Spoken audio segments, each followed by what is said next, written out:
그래서 이제 이번 시간에는 네. 이게 기후 위기가 계속되면서 우리 사과농가의 대표적인 이제 피해라는 뭐 냉해, 그렇죠. 그리고 또 어떤 그 병충해 증가, 예. 또 일소나 열과 피해, 또 이제 그로 인해서 여러 가지 요인에 의해서 당도나 뭐 이런 것들이 색도가 또 그렇죠. 색도 이런 게 문제가 되는데, 생산화농법을 통해서 이런 부분들이 구체적으로 어떻게 개선이 된다는 건가요? 제가 그거를 한번 좀 차근히 설명을 드려볼게요. 금방 말씀하시는 것처럼 제가 이제 사과농사의 3대 난제 이렇게 표현을 했는데, 예. 냉해 피해하고 병해충 피해, 그 다음에 품질에 대한 품질 저하, 이 부분을 세 가지로 나눠서 이제 하나하나 설명을 좀 드려볼게요. 이제 그렇게 하려고 그러니까 이제 2023년도에 이제 네. 우리가 일기 개황을 놓고 여기에 사과농사에 어떤 영향을 미쳤는지 한번 보겠습니다. 그래서 2023년도에 봄이 조금 일찍 시작이 되면서 온도가 올라가다 보니까 꽃이 빨리 예, 피었죠. 꽃이 빨리 폈죠. 예. 개화가 이렇게 되고 나서 4월 초쯤에 이제 꽃샘추위가 와버렸죠. 예. 예, 그렇게 되다 보니까 이게 이제 냉해를 바로 이어버리는 그런 상황이 왔는데, 이럴 때 이제 우리가 항산화 재배법을 하시는 농가들은 이 온도 저항성이 올라간 거죠. 예. 저온 저항성이 돼서. 그 다음에 이제 그 뒤로 가보시면 이제 이 성장 비대기 쪽에 들어가서 장마가 이제 그렇죠. 집중적으로 오고, 예. 그러다 보니까 탄저 갈반까지 겹쳐진 거예요. 근데 그때도 마찬가지 병 저항성이 조금 좀 강화된 예. 나무들은 잘 견뎌내요. 그리고 이제 수확기가 임박해가면서 열대야의 이상고온의 고습에 이런 환경에 노출되니까 착색이나 당도가 지연이 되는 거예요. 그래서 이제 이때도 보면 섭저항성이나 항산화 능력이 좀 강화된 농가들은 피해가 그렇게 크진 않아요. 예. 그래서 이제 그 다음에 이제 우리 냉해 피해를 가지고 이제 세부적으로 한번 들어가서 살펴보면, 우리가 한겨울 1월달, 12월달 이럴 때 보면 영하 10도까지도 떨어지잖아요. 예, 맞습니다. 근데 사과나무에는 꽃눈과 잎눈은 그대로 달려 있어요. 붙어 있죠. 네. 예. 근데도 영하 10도, 20도에도 얼지 않던 꽃눈과 잎눈이 불과 작년 같은 경우는 영하 1, 2도에서도 냉해를 입었어요. 예. 보통 사과꽃의 임계 온도를 2에서 3도, 영하 1에서 3도라고 하는데, 영하 1, 2도에서 입었다는 얘기는 이런 그 얼음 결정이 어는 것을 방지해주는 당성분, 당화합물이나 이런 것들이 만드는 형성이 늦어졌다는 거예요. 그 효소 기능이 좀 떨어지고, 또 항산화력도 떨어지고, 그러다 보니까 이게 피해가 커진 거죠. 대체적인 농가들이 대부분 그랬을 거예요. 근데 보시면 온도에 저항하는 효소도 있고, 예. 또 온도에 저항하는 항산화 물질도 있고, 그래서 나무는 갑자기 온도가 탁 떨어지면 당화합물을 만들어서 체내에 공급을 합니다. 예. 그래서 세포 내에 당화합물의 농도가 올라가 버리면 얼음이 어느 점에 떨어져요. 제일 중요한 것은 얼음 결정이 얼지 않게 해주는 거거든요.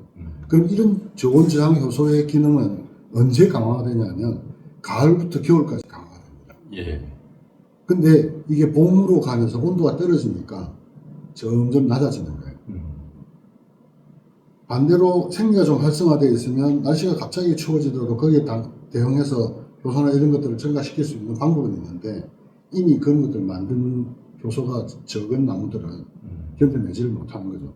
그 다음에 이제 거꾸로 또 작용하는 게 하나 있는데, 병저항 효소 같은 경우는 가을부터 떨어지기 시작해가지고 겨울까지 제일 많이 떨어졌다가 여름에 올라가게. 여름까지 올라가요. 예. 그러니까 이런 그 효소의 기능들은 시기별로 다 다양하게 작동이 됩니다. 다만 이런 것들이 효소의 기능이 활성화되려고 그러면 그 황화합물이나 혹은 미네랄의 지원이 있어야 돼요. 예. 그래서 대체적으로 보면 저온이 오게 되면 작물은 광합성량이 떨어집니다. 떨어지면서 보통 10도 이하로 떨어지면 광합성량이 떨어져요. 그러면서 에너지 생산이 중지가 되어버리죠. 예. 그러면 활성산소가 증가가 되는 거죠. 호흡을 많이 해야 되고. 그래서 이제 광합성이 억제가 되고 대사의 변화가 오고 세포막이 망가집니다.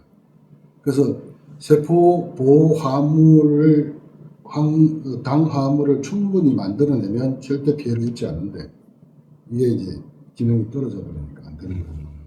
그래서 이제 꽃이 냉해가 오는 가장 그 기본적인 것은 얼음 결정이 얼지 않도록만 하면 되는데 냉해가 온다는 것은 꽃이 얼어버린다는 거예요. 예. 그래서 나무가 저온에서 꽃을 보호하는 기능은 뭐 크게 보면 한 세 가지 기능이 있습니다. 예. 세포 내에 아까 말씀드린 그 당이라든가 아미노산이라든가 단백질을 많이 생성해가지고 예. 농도를 올려주는 것. 그 다음에 이제 내한성 유전자라고 해서 이제 이 나무들도 생존 본능 때문에 이런 유전자가 있어요. 근데 그것들이 효과를 좀 발현을 해야 되는데 그것들도 마찬가지로 어떤 이런 미네랄이든가 이런 성분들의 지원이 있어야 되는 거예요. 예. 그리고 이제 수분 조절. 그러니까 수분 기공을 닫아서 정상 작용을 멈춰버리는 거죠. 그래서 체내에 수분을 적절히 유지해 주는 거. 그래서 보시면 그 다음으로 보시면 여기 보면 저온장 단백질이 작동하지 않았을 때는 세포벽이 세포벽에 얼음 결정이 생기고 세포벽이 얇거나 이렇게 돼버리면 그 얼음 결정이 금방 생겨버리면서 터져버리죠. 예. 터져버리면 세포 흘러나오죠. 내에 있는 수액이 흘러나와 버려요. 그러면 이제 세포가 짜부러지면서 이제 고사하게 되는 건데. 예. 그래서 저온장 단백질의 기능은 세포 내 결빙을 방지해 줍니다. 첫째로. 그 다음에 생리적 변화를 활성화시켜주고 호르몬도 조절을 해줍니다. 그리고 세포의 변성을 방지해 주죠. 그리고 이제 유전자의 효과를 좀 발현할 수 있도록 도와준다. 그래서 우리가 냉해나 동해가 예상될 때 어떤 예방 노력을 하냐 하면 저는 이제 그래서 나중에도 마지막에 가서 또 한번 설명을 드리겠지만 이런 항산화제 배법을 가장 먼저 시행해야 될 때가 언제냐면 나무가 물을 빨아 올리기 시작할 때부터 하셔야 돼요. 2월 말, 그렇죠. 3월, 3월 3월 초. 네. 예. 왜냐하면 그때부터 뿌리에 있는 영양을 분해하고 흡수시켜가지고 잎도 키우고 꽃도 키우고 다 키워야 되는 에너지를 엄청나게 소모하거든요. 나무가 일을 그렇죠. 많이 많이 하는 하시죠. 시간이죠. 네. 예. 그래서 물을 빨아 올리기 시작할 때부터 바로 항산화제 배법이 들어가주면 저온 예보가 만약에 다음 주부터 저온이 예상됩니다 하면 제가 말하는 항산화제 배법을 시비를 바로 하시는 게 좋아요. 그러고 나서 그렇게 되버리면 세포 내에 이제 아까 말씀드린 대로 당 농도라든가 이런 것들이 높아지는 거죠. 그러고 이제 초기부터 써야 된다. 물 빨아올 때부터. 그 다음에 이제 토양 내의 보습력이나 이런 것들은 항상 겨울이라고 해서 너무 물이 봄철에 가물 때가 많잖아요. 예. 그럴 때는 적정량의 물을 또 시비하는 것도 방법입니다. 그리고 이제 세포가 이렇게 저온이 한번 딱 거치고 나면 세포가 약해져 버리기 때문에 이럴 때는 방제를 아주 철저히 해주셔야 됩니다.